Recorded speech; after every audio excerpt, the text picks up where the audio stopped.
السلام علیکم ورحمۃ اللہ وبرکاتہ۔ شیخ محترم، اسلام کے اندر کوئی شخص مسلمان ہو اور وہ جادو کا انکار کرے، یعنی کہ وہ جادو ہی نہیں کہے، تو ایسے شخص کا اسلام میں کیا حکم ہے؟ تب کہ اس کو قرآن کی آیتیں بتائی گئی، احادیثوں سے سمجھایا گیا، پھر بھی وہ ماننے کو تیار نہیں ہے، تو ایسے شخص کا اسلام میں کیا مقام رہے گا؟ کیا وہ دائرہ اسلام میں ہی رہے گا یا پھر نواقض اسلام یعنی اسلام سے باہر ہو جائے گا، یا پھر اسے کلمہ وغیرہ پڑھنا پڑے گا یا نہیں؟ تھوڑا سا رہنمائی درکار کریں۔ السلام علیکم ورحمۃ اللہ۔ وعلیکم السلام ورحمۃ اللہ وبرکاتہ۔ نحمدہ ونصلی علی رسولہ الکریم، اما بعد۔ سماحت الشیخ عبدالعزیز بن باز مفتی مملکت سعودی عرب، شیخ صالح الفوزان اور دیگر علماء سے یہی سوال پوچھا گیا، کئی مفتیان کرام سے اس طرح کا سوال پوچھا ہے، انہوں نے کیا جواب دیا ہے میں آپ کی خدمت میں پیش کرنا چاہتا ہوں۔ شیخ عبدالعزیز، سمعت من بعض طلبة العلم،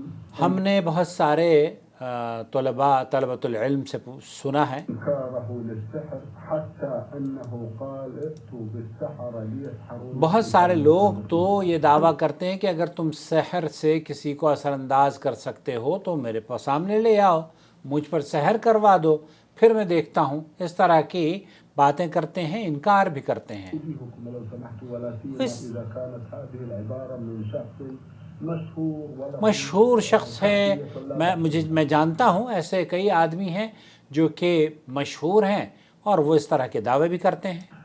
هذا جهل وغلط صدر هذه الغلط. یہ جہل ہے، گمراہی ہے، اور اللہ کے رسول صلی اللہ علیہ وسلم پر جادو کیا گیا، وہو افضل الخلق۔ على الجهل. السحر النبي صلى الله عليه وسلم هو أفضل الخلق. افضل الخلق پر جب سحر ہوا تو اس سے یہ پتہ چلتا ہے کہ نبی کریم صلی اللہ علیہ وسلم کی جو سحر کے بارے میں، جادو کے بارے میں احادیث وارد ہوئی ہیں، بخاری اور مسلم کی صحیح احادیث ہیں۔ ومن صحة الأحاديث عن الرسول أنه سحر وعافاه الله. اللہ تعالیٰ نے پھر اس سحر سے، اس بیماری سے اللہ کے رسول صلی اللہ علیہ وسلم کو عافیت عطا فرمائی اور شفا عطا فرمائی۔ جزاه الله سبحانه وتعالى. هذا شيء معروف. یہ وأجمع المسلمون المسلمون علی ان یقع باذن اللہ سبحانہ وتعالی، یہاں یہ بات مسلمانوں کے درمیان اہل سنت والجماعت کے یہاں مسلم ہے، اس میں کسی کا اختلاف نہیں ہے کہ جادو برحق ہے بإذن الله سبحانه وتعالى. باذن اللہ، اور اس کا وہ پھر آدمی تخیل کرنا شروع کر دیتا ہے۔ اس کی مختلف قسمیں ہیں جادو کی۔ جادو کی قسموں میں سے ایک قسم یہ ہے کہ آپ کو کئی چیزیں جو ہوتی نہیں ہیں اس کا وجود سا نظر آنا شروع ہو جاتا ہے، اور کئی جادو اس قسم کے ہوتے ہیں کہ میاں بیوی کے درمیان وہ فاصلے پیدا کرتے ہیں، دشمنی پیدا کرتے ہیں، جو سب سے بڑے گناہوں میں اس کو شمار کیا گیا ہے۔ تو یہ ہر قوم میں اس طرح کی جادو کی کیفیت بیان کی گئی ہے، بلکہ آپ کو یہ جان کر شاید حیرت ہو کہ یورپین کنٹریز میں بھی جو غیر اسلامی طریقے سے زندگیاں گزارتے ہیں نا، ان کے یہاں بھی جادو کے اثرات پائے جاتے ہیں اور وہ بھی جادو کو تسلیم کرتے ہیں۔ اور اسلام میں تو جادو منع ہے، لیکن ایک زمانے میں یورپ میں بھی جادو کو سنگین جرم سمجھا جاتا تھا، جس پر جادوگروں کو سزائے موت دی جاتی تھی۔ اب ہمارے یہاں اس کو عام سمجھا جانے لگا ہے، اور یہی سوال شیخ صالح الفوزان سے پوچھا گیا، انہوں نے کیا جواب دیا وہ بھی میں آپ کی خدمت میں پیش کروں گا، سن لیجئے۔ لا يؤمن بالعين ولا بالسحر، هذا مكذب للنصوص. هذا مکذب للنصوص، یہ شخص جو دعویٰ کر رہا ہے وہ اللہ اور اس کے رسول صلی اللہ علیہ وسلم کی جو صحیح احادیث ہیں اس کی نصوص کا انکار کر رہا ہے۔ كذب للنصوص من الكتاب والسنة التي تدل على وجود العين، الإصابة بالعين. ایک آدمی جو قرآن اور سنت کو جھوٹا قرار دیتا ہے، وہ یقینی بات ہے، شیخ بن جبرین رحمۃ اللہ علیہ نے بھی یہی کہا، اور لجنۃ الدائمہ والافتاء کا بھی فتویٰ یہ ہے کہ جو قرآن اور سنت کا منکر ہو وہ یقینی بات ہے دائرہ اسلام سے خارج ہو جاتا ہے۔ لیکن یہاں اگر یہ سحر کسی ایک ایسے طبقے سے کسی کا تعلق ہے جو کہ اس سحر کو نہیں جانتا، تو اکثر اہل علم یہ کہتے ہیں کہ اس کو، یہ جاہل آدمی ہے، اس کو سمجھایا جائے۔ وجود السحر اللي يقول أنا ما أصدق بالعين، ما في عين ولا في سحر، هذا مكذب بالأدلة. یہاں یہ تکذیب کر رہا ہے اللہ اور اس کے رسول صلی اللہ علیہ وسلم کی. إلا أن يكون جاهلا فيجب أن يتعلم. آپ اگر وہ جاہل ہے تب پھر اس کو تعلیم دی جائے گی، اس کو اس کے علم میں اضافہ لایا جائے گا. أما إن كان يعلم النصوص ويعرفها فهذا على خطر عظيم. اعلی خطر عظیم، یہ معمولی بات نہیں ہے، یہ تو ایسا ارتکاب کر رہا ہے کہ بہت خطرناک جرم کا مرتکب ہو رہا ہے وہ. يخالف النصوص. یخالف النصوص. اور یہی بات شیخ سلیمان عثمان الخمیس ہیں، انہوں نے بھی کہا من الناس فيقول إنهم سحروا عيون الناس ولم يسحروا الناس فما قولكم.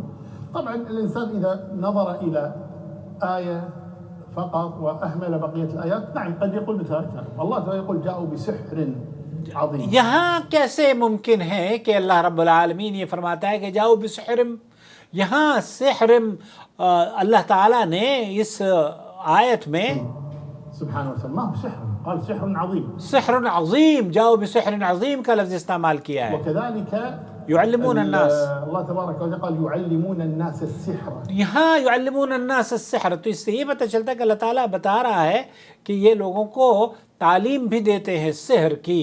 اسی طریقے سے ایک اور عالم دین ہے، ان کے بارے میں انہوں نے بھی بہت خوبصورت بات کہی ہے. على أن الساحر كافر بالله عز وجل في ذاته وهذا لا يختلف في ذلك أحد. ہمارے وأما من ينكر السحر فهو ينكر أمرا قطعيا ثابتا في شريعة الله عز وجل.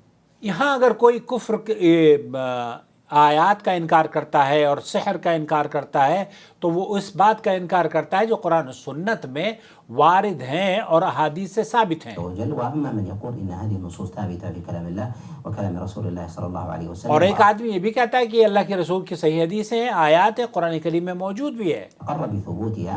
اور اس کے ثبوت کا انکار نہیں کرتا ہے، اقرار کرتا ہے کہ ہاں یہ، جیسے کہ وہ داعی ہے، میں نے ایک وہ ویڈیو دیکھی ہے، اور ایک کویت کے داعی بھی ہیں، انہوں نے بھی ویڈیو میں یہی کہا ہے، بلکہ انہوں نے تو بڑی عجیب و غریب بات کہی ہے، اگر میں کہوں گا تو وہ بہت سارے ہمارے حناف بھائی ناراض ہو جائیں گے. بہرحال هو على علم بها ثم يقوم بنفيها فهذا تكذيب لله عز وجل. تکذیب للہ عز وجل، تو یہ اللہ کے قرآن و سنت کو جھوٹا قرار دینے کے مترادف عمل ہے. والله سبحانه وتعالى والله جل وعلا ليس لأحد أن يتعدى على إخباره جل وعلا فهو الذي خلق الحقائق وآمن بأنه خالق والمتصرف. یہاں ایک آدمی لجنۃ الدائمہ والافتاء اور دیگر علماء کا بھی موقف یہ ہے کہ اگر انہوں نے یہ بات انہیں پتہ ہے کہ قرآن اور حدیث میں یہ الفاظ اور یہ آیات وارد ہوئی ہیں، اللہ کے صحیح بخاری اور مسلم کی روایت، اللہ کے رسول صلی اللہ علیہ وسلم کی زوجہ محترمہ عائشہ رضی اللہ تعالیٰ عنہ فرماتی ہیں کہ نبی کریم صلی اللہ علیہ وسلم پر سحر ہوا تو آپ علیہ الصلوۃ والسلام انہی کے گھر میں تھے،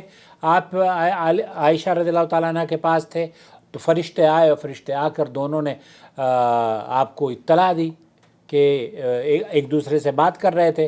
یہ قصہ میں آپ کی خدمت میں انشاءاللہ تعالیٰ اگلی ویڈیو میں پیش کروں گا. البتہ یہاں جو آپ جاننا چاہ رہے ہیں وہ یہ کہ اکثر اہل علم کا اس پہ کسی کا اختلاف نہیں ہے کہ یہ آدمی گمراہ ہے، اس کو یہ جاہل ہے، اس کی جہالت دور کی جائے، اور اگر وہ ان آیات کا انکار کرتا ہے قرآن کریم کا اور نصوص جو صحیح احادیث کا انکار کرتا ہے، تو پھر ایک آدمی جو قرآن کا منکر ہو، احادیث کا منکر ہو، وہ کیسے مسلمان رہ سکتا ہے؟